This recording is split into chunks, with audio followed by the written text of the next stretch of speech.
Hai guys, bertemu lagi di FPL Universe. Ini adalah dunia fantasi Premier League. Di channel ini saya akan bahas segala sesuatu tentang fantasi Premier League setiap minggunya. Di video kali ini saya akan membahas tentang tips pilihan pemain untuk game week yang keempat. Sebelumnya saya ucapkan terima kasih bagi yang sudah subscribe channel ini. Bagi yang belum, silahkan tekan tombol subscribe dan nyalakan loncengnya, sehingga Anda akan mendapatkan update informasi terbaru tentang fantasi Premier League setiap minggunya. Langsung saja guys, bagaimana game week ketiga Anda kemarin? Mungkin sebagian besar manajer mendapatkan nilai yang sangat buruk, dan ini adalah poin terburuk rata-rata di game week tahun ini. Semoga ini tidak terjadi lagi. Poin rata-ratanya sangat rendah, yaitu 42.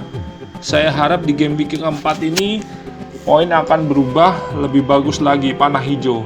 Jika kita melihat pertandingan dari game week yang keempat, banyak fixture-fixture bagus yang berpeluang menuai poin. Banyak fixture yang menjanjikan peluang gol yang banyak dan peluang clean sheet, sehingga di game week keempat ini saya memprediksikan poin rata-rata akan naik secara signifikan, di mana pemain-pemain pilihan akan membuat poin yang lebih tinggi dibandingkan game week yang ketiga. Bisa kita melihat dari fixture-fixturenya, Chelsea melawan Crystal Palace. Chelsea yang kemarin tidak berhasil menang setelah ketinggalan 3 gol, saya yakin akan bounce back mencari kemenangan untuk game week yang keempat ini. Kemudian Everton lawan Brighton, saya yakin Everton akan melanjutkan performanya yang bagus di 3 game week awal ini. Kemudian Leeds dan melawan Manchester City, ini adalah dua karakter tim yang menyerang. Saya yakin akan terjadi banyak gol yang terjadi di fixture pertandingan ini. Leeds dengan gayanya yang menyerang dan Manchester City yang menyerang, di mana Manchester City kemarin secara mengejutkan kebobolan 5 gol. Kemudian Newcastle Burnley, saya memprediksikan akan terjadi clean sheet di sini, entah itu Newcastle atau Burnley. Kemudian Leicester lawan West Ham, dua tim yang sama-sama sedang menanjak naik. Kemudian Southampton West Brom, ini juga diprediksikan banyak gol karena West Brom sendiri setelah kebobolan banyak di 3 game week pertandingan awal. Kemudian Arsenal lawan Sheffield, Arsenal akan berusaha bandit, dan Sheffield yang belum mencetak gol sama sekali di 2 game week sebelumnya. Kemudian Wolves melawan Fulham, ini saya yakin juga banyak gol terjadi karena Wolves kemarin kalah 4-0. Saya yakin akan berusaha mencari jalan untuk mengembalikan performanya melawan Fulham, tim promosi yang kebanyakan kebobolan di 3 game week awal. United vs Spurs yang saya yakin sedikit ketat, dan Aston Villa dengan pertahanan terbaik, 2 clean sheet awal melawan Liverpool dengan sektor serangan yang sangat tajam. Jadi banyak fixture menarik di game week yang keempat ini. Langsung saja guys, di sektor goalkeeper ini pertama saya ingatkan kembali, ini adalah sektor yang tidak perlu Anda ganti.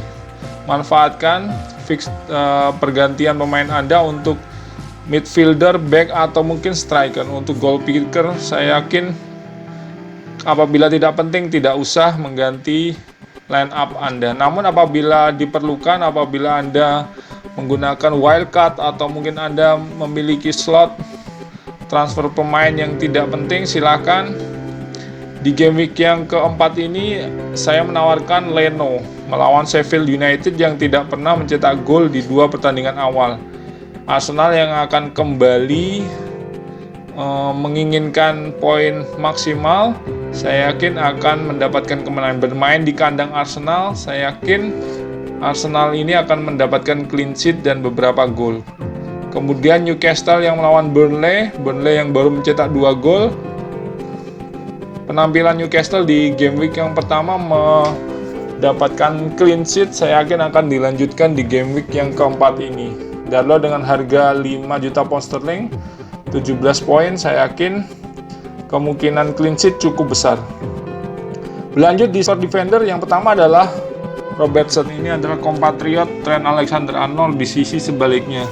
Saya melihat Robertson ini penampilannya lebih meningkat dibanding tahun lalu. Ada kemungkinan dia akan mengoverlap Trent Alexander-Arnold di beberapa tendangan sudut maupun tendangan set piece. Dia mengambil jatah ini. Saya melihat bahwa Robertson ini ada potensi bisa mengungguli Trent Alexander-Arnold. Apalagi Liverpool menghadapi Aston Villa, saya yakin dia akan menuai clean sheet. Meskipun tidak meraih clean sheet, saya yakin poin dari serangan Liverpool, baik melalui assist maupun gol, Robertson akan berpeluang mendapatkannya. Kita bisa melihat di game week ketiga kemarin dia mencetak gol dengan poin 10. Saya yakin akan dilanjutkan di game week yang keempat ini. Yang selanjutnya adalah Saiz. Ini adalah defender dari Wolves. Ya, saya tahu di game week yang ketiga kemarin Wolves penampilannya sangat buruk, dibobol 4 gol. Namun menghadapi Fulham yang notabene adalah tim promosi dengan penampilan yang tidak bagus juga di 3 game week awal, saya yakin Wolves akan bounce back, mendapatkan kemenangan dan clean sheet dengan harga 5,1 juta pound sterling.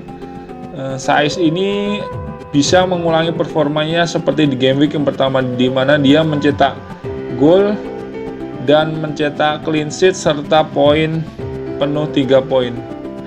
Yang selanjutnya adalah Lucas Digne. Ini adalah back dari Everton. Everton di 3 pertandingan awal performanya sangat bagus melawan Brighton Hove Albion dengan harga 6,1. Saya yakin dia bisa mencatatkan clean sheet plus poin mungkin dari assist maupun dari gol. Lucas Digne dengan Victor ini saya yakin cukup menjadikan alasan untuk menempatkan dia di salah satu sektor back Anda. Kemudian yang selanjutnya adalah kapten dari Newcastle, yaitu Lascelles dengan harga 4,5 juta pound sterling melawan Burnley yang baru mencetak 2 gol di pertandingan awal. Saya yakin Lascelles ini akan mendapatkan poin dari clean sheet.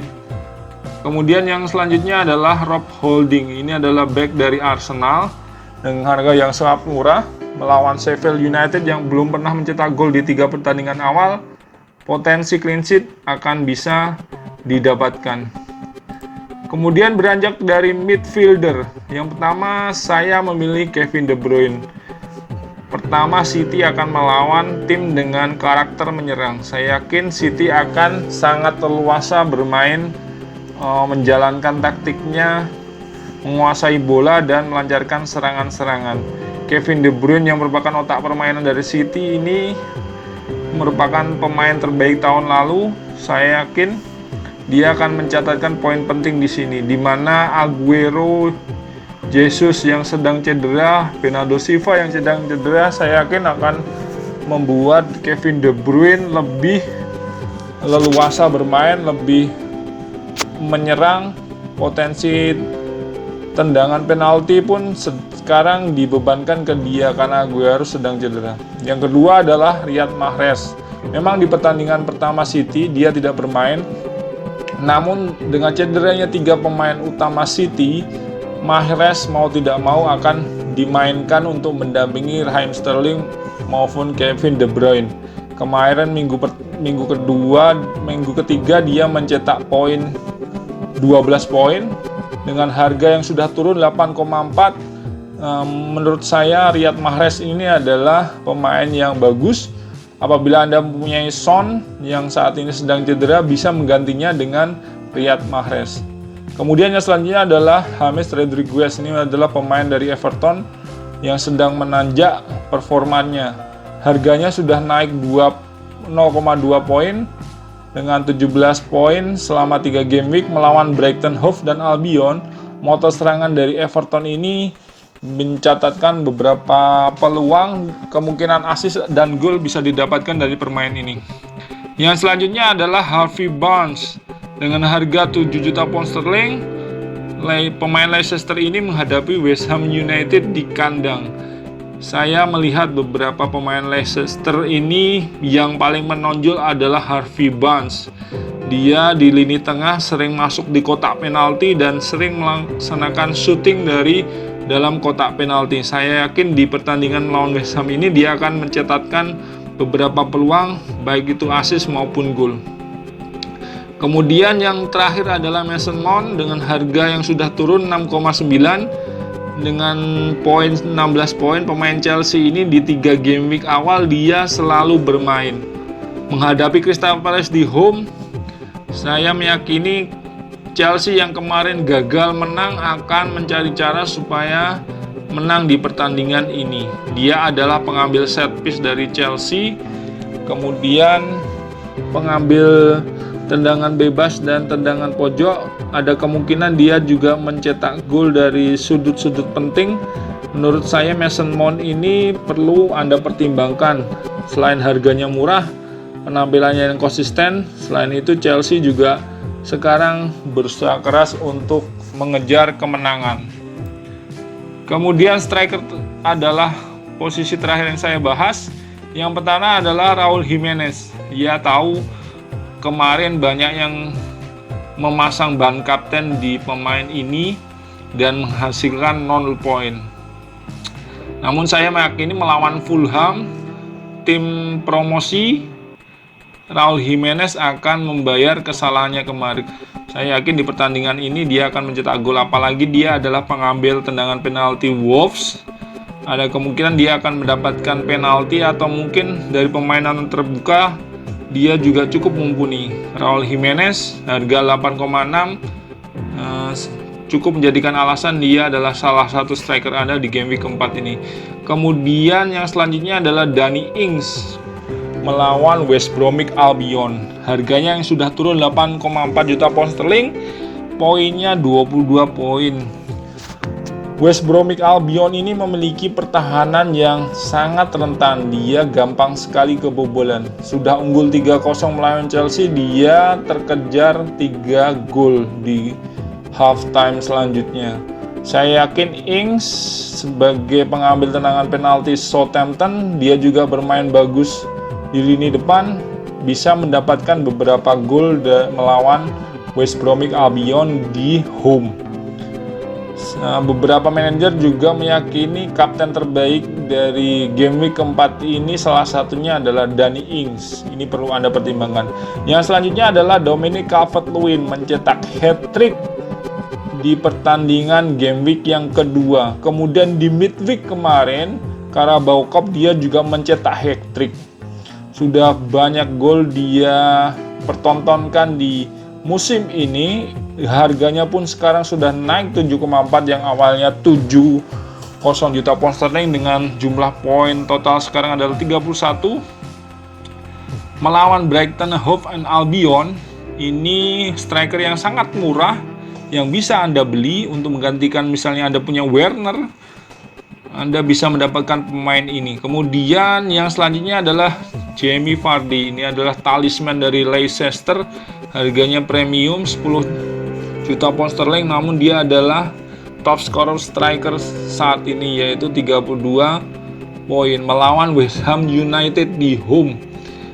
Vardy bukan hanya dia adalah striker klinikal di lini depan, namun dia adalah pengambil tendangan penalti ulung dari Leicester. Dengan musim tahun ini yang mendapatkan penalti adalah hal yang cukup mudah dengan keberadaan VAR. Vardy ini adalah salah satu alasan mengapa dia harus dibeli. Dia juga tipe pemain yang bisa dijadikan pemain season keeper atau bisa digunakan untuk 38 game week selanjutnya. Jadi ini adalah pemain-pemain yang FPL Universe rekomendasikan untuk game week yang keempat ini. Demikian video dari Kaya FPL Universe. Apabila bermanfaat, silakan subscribe channel ini, silakan share and like. Apabila ada pertanyaan, silakan tulis di kolom komentar. Saya Ferry, sampai jumpa di video selanjutnya. Salam FPL.